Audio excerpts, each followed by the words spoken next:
Hey dudes, CI here. So I realize I haven't talked about the Timbers in a while. The season has started. We are 2 games into the 2018 season and the Timbers suck. We've had 2 games and 2 losses and we haven't looked good in either of those losses. So I know this is an issue that I care about much more than any of you do, but since it's a big part of my life, I might as well just give you at least one introduction to the season. Maybe over the course of the season I'll have more, but here is just an introduction to this year. We're 0-2, we really stink, and we look like we don't know what we're doing.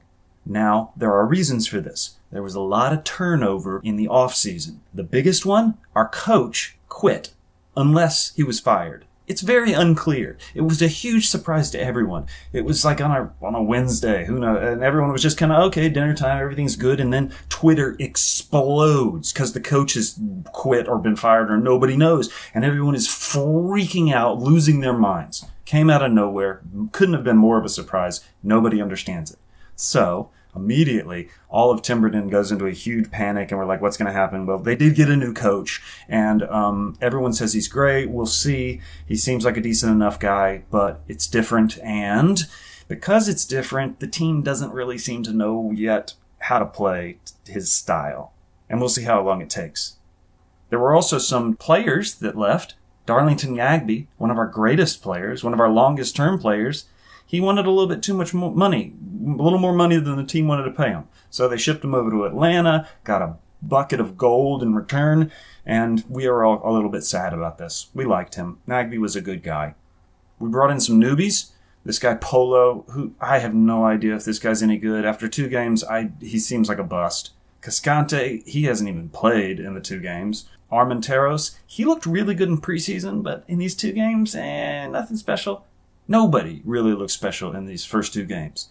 And I am writing my weekly column again this year. You can go to Stumptown Footy and read it every week if you want. This past week, well, it was ugly.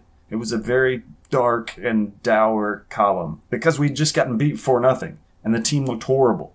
And I said so, and we asked a bunch of questions, and all of the Timber fan base got together, and we cried a little bit and wrung our hands, and we wondered what's going to happen next. So we've got a game this Saturday. Who's going to play? I don't know. I'm kind of hoping that the coach benches everybody and puts in a bunch of new players, because what's the worst that can happen? We'll lose 4-0? We already lost 4-0. We've proven that that's what we are. So let's get those old bums out of there and put some new bums in. See how they do.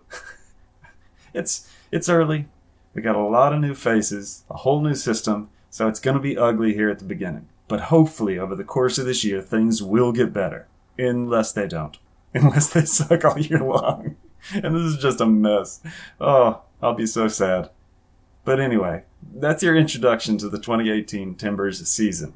I know it doesn't matter as much to you as it does to me, but just be aware that it's happening and that it is occupying far too much of my time and my feelings, and hopefully, things start to go a little bit better. All right, guys, that's it from me. I'll see you next week.